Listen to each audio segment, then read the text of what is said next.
नमस्कार. आज या रस्त्याविषयी आम्ही पीडब्ल्यूडी यांच्याकडे निवेदन दिलेलं आहे. या रस्त्याची मंजूर एस्टिमेट जी कॉस्ट आहे हे 1,49,0870 एवढी कॉस्ट आहे, म्हणजे जवळपास 1.5 कोटीचा हा रस्ता आहे. एस्टिमेट मध्ये जी मागणी केलेली हा रस्ता ऍक्च्युअल असताना 18 इंचाचा आहे. तुम्ही तर पाहिलं तर कुठल्याच अँगलने 18 इंचाचा नाही, 4 ते 6 इंचाचा रस्ता भरतो. शासनाचा एवढा मोठा निधी ह्या कर्मा शहरासाठी बायपास म्हणून आपण ह्या रस्त्याला बघितलं जातं. इन केस ऑफ उद्याच्या इमर्जन्सीसाठी हा रस्ता वापरला जातोय. आतापर्यंत करमाळ शहरातला सगळ्यात हेवी रस्ता म्हणून ह्या रस्त्याची ओळख पाहिजे. 18 इंचाची थिकनेस म्हणजे जवळपास 1.5 फूट रस्ता जाडेल येतोय.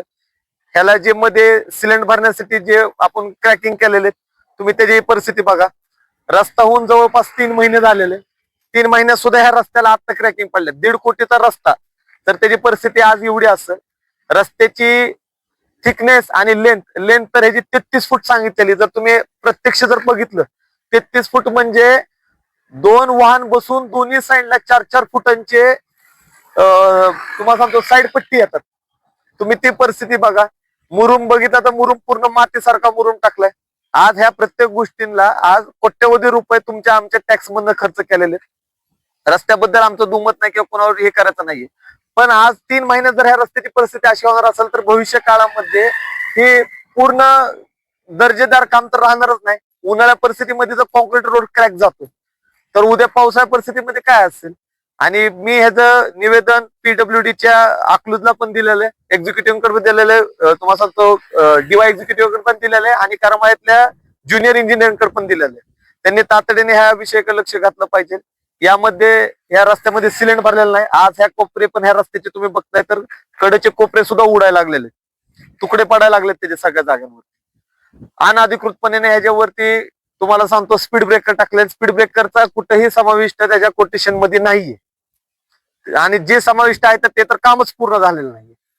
तर मी पीडब्ल्यूडीच्या सगळ्या अधिकाऱ्यांना पण विनंती करेन आणि करमाळा शहरातल्या सगळ्या सुशिक्षित वर्गाला त्यांच्याकडे अपेक्षा व्यक्त करतो की असे जी कामं आपल्या टॅक्सच्या पैशात झालेले ह्याच्याकडे वैयक्तिक आपण सर्वजणांनी लक्ष घालून आपल्या पैशाने जो हे विकास होतोय त्याच्याकडे लक्ष घालून ते प्रामाणिकपणे त्या कॉन्ट्रॅक्टरकडनं ठेकेदाराकडनं तयार करून घेतले पाहिजे, जेणेकरून आपल्याला त्याच्या सुखसुविधा आपल्या पैशातनं आपल्याला मिळाल्या पाहिजे. एवढीच विनंती आहे माझी.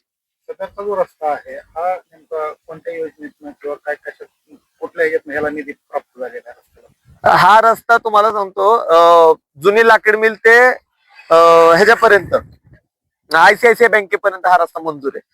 ह्याची टोटल लेंथ जी आहे ती 33 फुटाची आहे. थिकनेस ह्याची 18 इंचाची. ह्याला जवळपास 1.5 कोटीचा तुम्हाला सांगतो निधी मंजूर करण्यात आलेला आहे.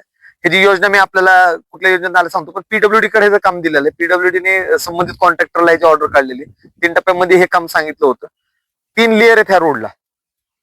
तुम्हाला सांगतो IRC जे इंडियन रोड काँग्रेस जे ठरवतात ह्या रस्त्याची थिकनेस किती असते पाहिजे, त्यांच्या अंतर्गत ह्या रस्त्याची खडी कोणती पाहिजे, कॉन्क्रीट कसं पाहिजे, सिमेंट कसं वापरलं पाहिजे, ह्याला सिलेंट कोणतं वापरलं पाहिजे, आफ्टर दॅट ह्या रस्त्याला जो कडचा मुरुम आहे ही मुरुम सुद्धा कुठनं घेतला पाहिजे, हे सगळ्या गोष्टी ठरवलेल्या. पण मोठ्या प्रमाणामध्ये ह्याच्या खिशात पैसा घालून तुम्हाला सांगतो निकृष्ट दर्जाचं काम तुम्ही आज पाहताय. हा रस्ता वास्तविक पाहता करमाळा शहराच्या विकासासाठी आणि भविष्यात होणाऱ्या ट्रॅफिकसाठी खूप महत्वाचा रस्ता आहे. तर याच्याकडे सगळ्या लोकांनी, मला वाटतं सामान्य लोकांनी सुद्धा लक्ष घालून ह्याच्याविषयी आवाज उचलला पाहिजे. करमाळा शहरातील हा रस्ता आहे, आपण बांधकाम विभागाला याचं निवेदन दिले. करमाळा नगरपालिकेच्या हातीतला रस्ता आहे, काय त्या संदर्भात नगरपालिकेचा यामध्ये काय रोल आहे का? करमाळा नगरपालिकेचं कन्स्ट्रक्शनचा ह्याचा काही विषय नाहीये, पण हा देखभालीचं कॉन्ट्रॅक्टरकडे माझ्या वर्षाची 5 वर्षाची ह्याच्याकडे हे कॉन्ट्रॅक्टरने 5 वर्षासाठी ह्या रस्त्याची देखभाल आहे. मी एक्झॅक्ट पाहून सांगतो 5 वर्षे का वर्षाचे म्हणून, पण देखभालीचं दिलेलं आहे. पण आता काम अजून पूर्ण व्हायच्या आधीच ह्याला क्रॅक गेलेले आणि नगरपालिकेच्या हद्दीत असल्यामुळं ह्याच्या रस्त्याच्या कडेचे जे अतिक्रमण आहेत, गटरी आहेत किंवा तुम्हाला सांगतो अनधिकृतपणे जे ह्याच्यावरती होते ते नगरपालिकेचा त्याच्यावर कंट्रोल असतोच. म्हणजे नगरपालिकेचा NOC ह्या रस्त्यासाठी लागतच. ते पण नगरपालिकेला आम्ही निवेदन देऊ. अद्याप मी नगरपालिकेला निवेदन दिलेलं नाहीये, पण मी निश्चित तुमचं हे झाल्यानंतर मी आता नगरपालिकेला तातडीने चीफ ऑफिसरला ह्याचं निवेदन देणार. रस्त्या संदर्भात आपण ह्या सर्व काही गोष्टी सांगितल्या याच्यावर कारवाई होईल का, आणि जर नाही झाली तर आपलं काय पुढचं पाऊल असेल?